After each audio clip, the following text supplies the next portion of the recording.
Reporte 100. Marco Antonio Córdoba, vicepresidente del Colegio de Economistas de Sonora. Marco Antonio, ¿cómo estás? Buenos días. Buen día, Juan Carlos. Gracias por la invitación. Un gusto estar contigo y con tu auditorio. A ver, para que me ayudes a sacar cuentas, Marco Antonio. Deuda pública, dice el gobierno, dice el gobierno de transición o el equipo Durazo, van a recibir una deuda pública por 22,109.7 millones de pesos. 22,109.7 millones de pesos. Esto es más, ¿cuánto más que lo que dejó Padres? Esto aproximadamente, Juan Carlos, serían 5,000 millones de pesos, sí, adicionales a los que dejó Guillermo Padres. En este momento te doy el dato exacto. Te voy a dar la cifra exacta con la que cerró, pero aproximadamente, Juan Carlos, serían 5,000 millones de pesos. Que endeudó más Padres a Sonora que Claudia Pavlovich. Sí, así es. Sí, mira, al 15 de diciembre el gobierno de Guillermo Padres cerró con una deuda de 17,395 millones de pesos. Sí. ¿Sí? Y en este momento el gobierno de Claudia Pavlovich va a dejar una deuda bancaria de 22,130 millones con 130. Sí. Entonces aproximadamente 5,000 millones. 5,000 millones. En efecto, ¿no? Guillermo Padres recibe una deuda de Eduardo Burs de 4,071 millones de pesos. Sí. Sí, la cual se incrementa hasta los 17,395 millones de pesos. O sea, 12,000 millones de deuda dejó Padres. Sí, así creció. Y bueno, Claudia la sube 5,000 millones de pesos. Ahora, la deuda pública, entonces 22,109.7 millones de pesos. Déficit fiscal, septiembre-diciembre, 4,827 millones de pesos. ¿Qué significa este déficit fiscal entre septiembre y diciembre que recibe el gobierno de Durazo? Ok. Bueno, aquí el déficit presupuestario, Juan Carlos, es la diferencia entre el ingreso y el egreso. Sí, aquí significa que te estaría gastando, que el gasto estaría por encima del ingreso que reciba el gobierno del estado por más de 4,000 millones de pesos. Entonces, significa que hay un déficit. O sea, ¿le van a faltar 4,800 millones de pesos al resto del año a Durazo? Es al cierre del año. Entonces, ¿esto es porque se lo gastaron antes, porque no recaudaron lo suficiente, o porque el gobierno federal no mandó el dinero? ¿Por qué motivo va a ocurrir esto en el último trimestre? Hay varios factores, Juan Carlos, lo que podrían explicar este déficit. Uno de ellos es, por ejemplo, el gobierno federal. Tengo datos al mes de julio, que es lo que se tiene publicado. Al mes de julio el gobierno federal se había comprometido a enviar 25,307 millones de pesos en transferencias al gobierno del estado y solamente ha enviado 24,662 millones. Es decir, no envió 644 millones de pesos.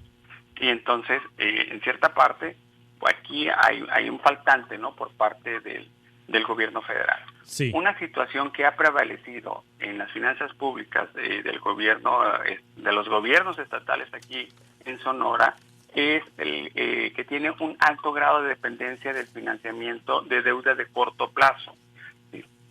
¿Sí? Están utilizando deuda de corto plazo. En este momento, al cerrar el gobierno de Claudia Pavlovich, la deuda de corto plazo pues está en cero. ¿Sí? Sin embargo, una de las críticas o señalamientos por parte de las calificadoras es que se ha utilizado en exceso la deuda de corto plazo para financiar, ¿no?, sus obligaciones de corto plazo, ¿no? Entonces, aquí hay un problema de fondo, un problema estructural, ¿no?, que se le debe de encontrar una solución que no va a ser en el corto plazo, Juan Carlos, en el mediano y largo plazo, ir cambiando esa estructura, depender menos de la deuda de corto plazo, ¿no? Sí, 4,827 millones le van a faltar a Durazo para poder terminar el año. Ahora, Pasivos contingentes, monto estimado de 3.361.9 millones de pesos, principalmente juicios laborales. Esto es por si acaso le ganan al Estado algunos juicios, ¿eso costaría pagarlos? Sí, así es, Juan Carlos. En este momento no se consideran pasivos. Sí. En caso de que el gobierno del Estado pierda algunos juicios, entonces ya ese pasivo contingente ya se estaría convirtiendo ya en un pasivo, en una obligación, y se tendría que solventar, se tendría que pagar. Padres, ¿cuánto dejó de pasivo contingente? ¿Tendrás el dato? No se tiene, no tengo el dato. Ahora, pasivos legados, 5.233 millones de pesos. ¿Qué es pasivos legados? Es una deuda que se deja, Juan Carlos. Mira, aquí para entender cuál es la deuda o las obligaciones que tiene el gobierno y que el gobierno actual y que va a dejar a la próxima administración estatal, hay que analizar el estado de la situación financiera. Y aquí hay pasivos de circulantes o de corto plazo y pasivos de largo plazo. Cuando se habla de deuda, Juan Carlos, de esos 22,000 millones de pesos, estamos hablando de deuda a largo plazo. Sí. Pero también hay deuda de corto plazo. ¿Sí? Hay una deuda de corto plazo que es de 4.300 millones de pesos. Y es deuda, es una obligación que tiene que hacer frente la próxima administración, y estaríamos hablando de, por ejemplo, proveedores a pagar en el corto plazo, estaríamos hablando de 572 millones, contratistas de obras públicas, en el corto plazo hay que pagar 28 millones, y así sucesivamente. Hay una serie de obligaciones en el corto plazo que son los 4.300 millones. ¿Y estos 5.203, esta cifra de pasivos legados, de dónde sale? ¿Dónde la saca la administración entrante? No lo especifica, Juan Carlos. Corto plazo, entonces tiene que pagar 4.300 millones de deuda de corto plazo. Ahora no se supone que... Son ¿sí? Obligaciones, Juan Sí. Carlos. Son obligaciones que tiene el gobierno, que tiene que hacer frente, ¿no? Muchas veces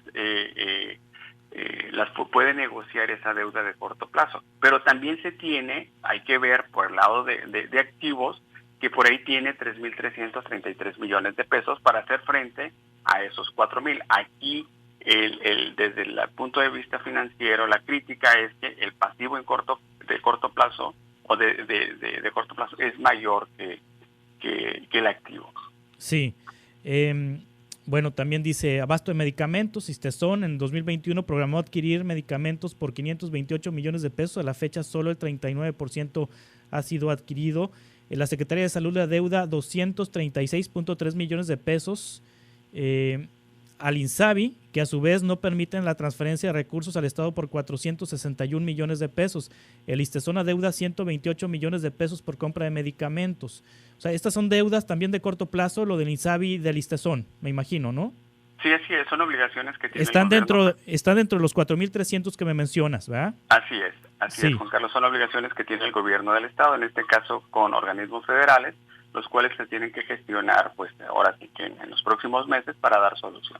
Ahora, también dice el gobierno entrante, se requieren 300 millones de pesos para poner a punto las escuelas, 110 millones de pesos para abrir escuelas pendientes y 190 millones para mantenimiento. Esto es por los 15, 16 meses que estuvieron cerradas las escuelas. Dice, ¿sí?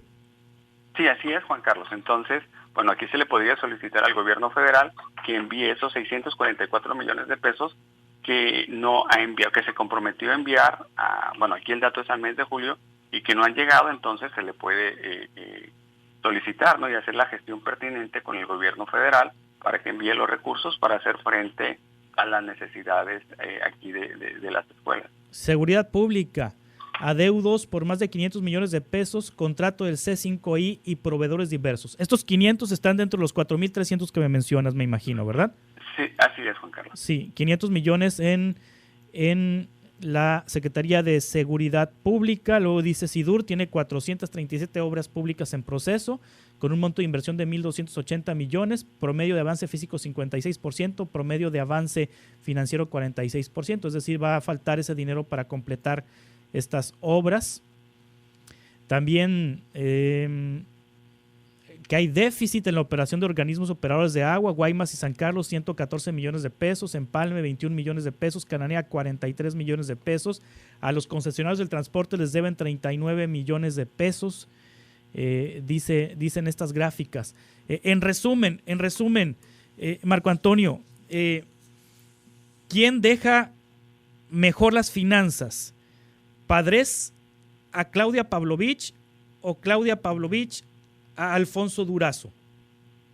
Es una situación compleja, ¿no? Sí. Tanto el gobierno de Claudia Pavlovich recibió una situación también, o sea, este problema de liquidez se viene presentando desde sexenios anteriores. Lo recibió Claudia Pavlovich. Había ese problema de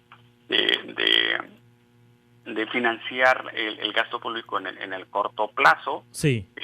Y no se le dio solución en estos 6 años, no se le dio esa solución requerida. Sí disminuyó, porque por ejemplo el año pasado la deuda los pasivos de corto plazo, Juan Carlos, eran de 8,000 millones de pesos el año pasado. Este año ya son de 4,300. Entonces sí hubo una disminución, pero se sigue presentando. Sí, se sigue presentando. Entonces la situación financiera en el corto plazo que recibió Claudia Pavlovich, que tenía sus problemas también de liquidez, las está dejando. Sí, las está dejando en el sentido de que la próxima administración pues va a tener que hacer uso y gestionar recursos, ¿no?, adicionales con el gobierno federal. Probablemente tenga que hacer uso de financiamiento a corto plazo con préstamos bancarios. Ahí ya la próxima administración pues tendrá que diseñar las estrategias pertinentes para allegarse de recursos y hacer frente a estas obligaciones imperantes de corto plazo. Sí. Entonces, me dices que es complicado saber quién deja peor las finanzas, si Padres o Claudia. Sí. Por ejemplo, Padres sí las dejó con un mayor grado de las dejó peor Padres que Claudia. En el sentido de la deuda. De la deuda. Sí, por ejemplo, la deuda pasó de 4,000 a 17,000 millones en el sexenio de Guillermo Padres, y con Claudia pasó de 17 a 22,000. Entonces el crecimiento fue mucho mayor con Guillermo Padres, lo que obligó al gobierno estatal actual a hacer una reestructuración de la deuda a largo plazo, y entonces tuvieron que hacer ese proceso de reestructuración.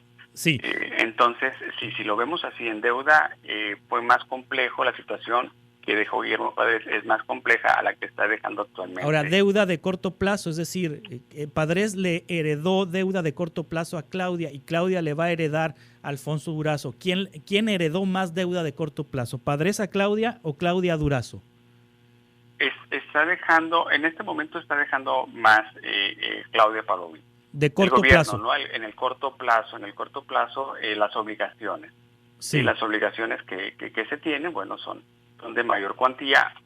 También hay que considerar el efecto inflacionario. Son 6 años los que han transcurrido, entonces en ese lapso los ingresos incrementan, las obligaciones incrementan y también hay un proceso inflacionario. Sí, en el déficit presupuestal, esta primera cifra que analizabas de lo que requiere el Estado y que no va a tener, ¿qué déficit dejó Padres a Claudia, y Claudia este déficit que deja de 4,000 millones a Alfonso Durazo? Pues es mayor, este déficit sí es mayor, ¿no? Porque el déficit que recibió Claudia Pavlovich aproximadamente eran de 1,000 millones. Sí, y ahora deja 4,000. Aproximadamente, ¿no? El dato que yo tengo, Juan Carlos, al mes de julio es de 3,000. Sí, pero los datos que se dieron a conocer el día de ayer fueron del 3 de septiembre. Tienen información más reciente, información con la que no cuento, ¿no? Porque es información, la que está publicada es al segundo trimestre del año. Sí, o sea, va a estar complicado el inicio de sexenio entonces. Sí, en materia financiera sí está complicado. Desde el contexto económico, Juan Carlos, estamos en una situación compleja en materia económica, ¿no? Que es la actividad productiva, el empleo. Esta situación también económica ha provocado que se capten menos impuestos. También pega en lo fiscal, Juan Carlos. ¿Por qué? Porque se captan menos impuestos. Sí. Y eso pues ya no abona pues al buen desempeño de las finanzas públicas. Entonces, es complejo desde la materia, desde el contexto económico, lo cual se traslada a la parte de las finanzas públicas. Sí. ¿Cuánto dinero va a necesitar Durazo para enderezar esto? Por lo menos lo que señalan ahí del déficit, sí, bueno, ellos señalan más de 4,000 millones, de acuerdo a la información publicada a junio, sí, es la que he revisado, serían 3,564 millones. Y lo que se tendría lo que requeriría, ¿no?, en el corto plazo. ¿Y de dónde va a salir ese dinero? Gestionando con el gobierno federal, ahí deben de prevalecer los buenos oficios, las buenas relaciones que tengan, y bueno, solicitarle ahí a la Secretaría de Hacienda pues envíos de recursos adicionales, o bien financiamiento con la banca comercial. O sea, deuda. Otra vez deuda de corto plazo, así es. Deuda de corto plazo. Así es, Juan Carlos. Y el cuento de nunca acabar, ¿no? Es lo más probable. No tengo los elementos en este momento para decir, van a contratar deuda de corto plazo por esta cantidad. No, pero es lo que se ha venido haciendo. Sí, porque si no, ¿cómo van a comprar las medicinas de listazón, verdad? Por ejemplo. Así es, o sea, ¿cómo van a hacer frente a esas obligaciones de comprar medicamentos, de pagar, se viene noviembre y hay que pagar aguinaldo? Sí. Entonces son cantidades considerables y muchas veces en esas fechas el gobierno estatal, incluso los gobiernos municipales, solicitan financiamiento a la banca comercial. Y entonces la única forma de no solicitar ese financiamiento, ese recurso, sería que el gobierno federal enviara recursos adicionales por los montos requeridos. Sí. Y si el gobierno federal no tiene, pues ahí sí va a estar más complicado, ¿no? Bueno, tendrán que recurrir al financiamiento bancario, ¿no? Sí, así es. Al financiamiento bancario. Así es, o sea, a nivel federal hay una restricción financiera, también es una situación compleja. Sí, así como hay un déficit a nivel estatal, a nivel federal también hay el balance presupuestal, nos señala un déficit de 280,000 millones de pesos. Sí, o sea, no es una situación que prevalezca solamente a nivel estatal, claro, sino también a nivel federal. Sí, y entonces sí es complicado que el gobierno federal destine recursos adicionales a Sonora, dado que el resto de los estados también van a solicitar, ¿no? Entonces sí es una situación financiera compleja, ¿no? Muy bien. Marco Antonio Córdoba, muchas gracias por estar con nosotros esta mañana y ayudarnos a entender estas cifras. Es un gusto, Juan Carlos. Gracias por la invitación. Hasta pronto. Reporte 100.